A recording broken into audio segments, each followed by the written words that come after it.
What's up, Guild Wars 2 addicts? My name is Aethyal, and I'm here for Boons and Conditions to introduce you to the Mesmer profession. I finally got my hands on Guild Wars 2 over the beta weekend event, and I gotta say, I absolutely loved the Mesmer. I did not deviate once and try any other profession because I was just having way too much fun. I learned a lot about the Mesmer that I didn't learn from watching other people's videos or reading any articles. So I'm going to try to spread that information to you guys. And this video is directed more towards people that are unfamiliar with the Mesmer or maybe new to the game. I'm going to go over the weapons that you can use, some of the unique abilities for the Mesmer, and a little bit of a rundown or a detailed breakdown on how I use the Mesmer class, or profession I should say. So first off, the weapons that you can use. There's two-handed weapons you can use, and the first one is a greatsword. And this is primarily your ranged DPS. In PvE, I found it to be a little lacking because although you do a lot of damage, you don't really have a lot of survivability with it. You have one knockback ability. You can provide yourself with one or two illusions, but overall, I found it a little lacking in PvE. In World vs. World, however, I really enjoyed the greatsword. And in structured PvP, it had its place, but I didn't find it to be as useful as I was hoping it was going to be as a damage dealer. But you have to remember that the Mesmer class is not a strict and direct damage dealer. They are quite a bit of support, so take that how you will. The second two-handed weapon that you can use is a staff, and I was very surprised that I loved this weapon so very much. From watching other people's videos or reading some of the abilities, I didn't think that I was going to like it that much, but the staff is fantastic. It provides so much support for your team that it works really well in World vs. World. It works really well in structured PvP, and in PvE, I found it to be very useful if I'm running with some friends, but alone it wasn't that great because you don't have that much damage. The support that it provides is the ability to either put boons on your allies or conditions on your enemies at the same time. You have a spell that will bounce between enemies and allies to do that, and then you also have an AoE that will do that. So it was a really, really great weapon setup. I liked the staff a lot. Moving on to main hand weapons, you have your choice of two again. The first one is sword, which one-handed sword provides you with melee damage, and I found this to be fairly useful in structured PvP, but not at all worthwhile in World vs. World. I didn't think that it was viable to actually get in there with a melee weapon when you're playing such a squishy class. So, and then in PvE, the same thing. If you're running alone, it's really difficult to play with a melee weapon on the Mesmer because you're so squishy. But with a group, it actually worked out pretty good. Having a sword in the main hand, you could do a lot of damage, and then usually the enemies were focused on a different person in your group. So you get a little bit of defense too from having a sword in your main hand, so which helps out quite a bit. The second weapon you can use in your main hand is one-handed, is a scepter, and I was a little disappointed with the scepter. It provides quite a bit of ranged support, but really no damage, and that's kind of what I was looking for with the scepter, was a little bit of damage, and mostly it was just all ranged support.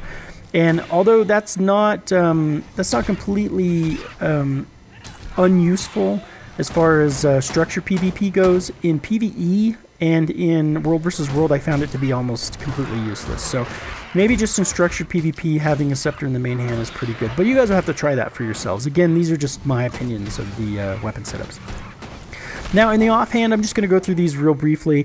The sword in the offhand will add a little bit of defense, so if you're running like sword in the main hand and you run sword in the offhand, you'll have defense and be able to hold your own in melee, but again, you're still a little bit too squishy, unless you have traits in maybe vitality or something like that. Focus in the offhand, I was really impressed with. It adds a lot of defense and a lot of utility. I liked it a lot for PvP, both structured and World vs. World. I did not, however, like it as much for PvE, but it did have its place, especially when traveling, because you get a really great ability with the focus in your offhand. Moving on to Torch, provided quite a bit of utility. This is good in your offhand if you're alone in PvE. Decent in structured PvP, but not that great in World vs. World. I found it to be a little lacking in World vs. World. And then Pistol is the final one that you can put in your offhand, and this just basically adds range damage. Didn't find a whole lot of use for this in PvE, but in structured PvP I thought it was really great, and in World vs. World I felt like it had its use, although probably not as great as maybe having a focus in your offhand. So some of the unique abilities that a Mesmer has, I'm just going to go through here. The first one is, of course, illusions, and this is really what drew me to the class in the first place, or profession. I got to learn to say profession now. I'm so used to in MMOs they're called classes, but in Guild Wars they're called professions. And illusions come in two forms. They're either clones or phantasms. A clone is exactly that. It's a clone of the Mesmer. It looks exactly like you. It has your name above its head. It will cast the exact same spell that you're casting. Although I think clones only have your #1 spell on your hotbar, so it'll just basically spam that. But it's great for confusing your enemy and causing them to maybe pick the wrong target. Clones do have very limited health. They die fairly easy, but still, again, it's great for confusing your enemy. Phantasms, on the other hand, they don't look they kind of look like you, but they're very light purple and they're see-through, and you can clearly tell that they're not you.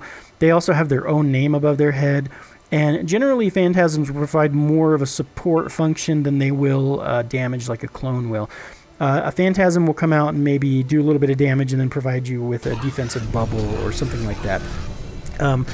But they're both considered illusions, so when you use one of your shatter abilities, which is another thing that's unique to Mesmers, you will actually destroy your illusions, and either it'll cause AoE damage, it will put conditions on the enemies, whether it be AoE or targeted, or you could actually use it to give yourself so many seconds of evade or distortion.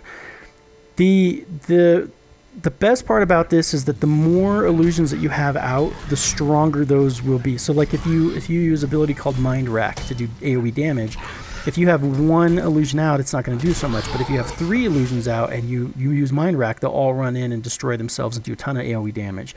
So fairly helpful. I recommend using the shatters only when your illusions are back off cooldown and you're ready to pull some more out, because they do destroy your illusions and then you sort of lose control of the fight. And the max number of illusions that you're allowed to have out at one time are 3. Now, the final thing that makes Mesmer unique, or the final unique feature that a Mesmer has, is these things called mantras, however you want to pronounce it. And they're really cool abilities, and I like them, and I didn't really start to get to know them very well until the end of the beta event, which was unfortunate because I really started to see their potential and their power. And the way that a mantra works is that it's a spell that you have to charge up to use. So when you click it the first time, it will take 3 seconds of a cast time that you can move around, but 3 seconds to charge up the mantra, and then it's stored on your hotbar as a new ability. That new ability you can unleash instantly. You can use it to do damage. There's one that will heal yourself. There's one that will interrupt enemies, and they're just fantastic.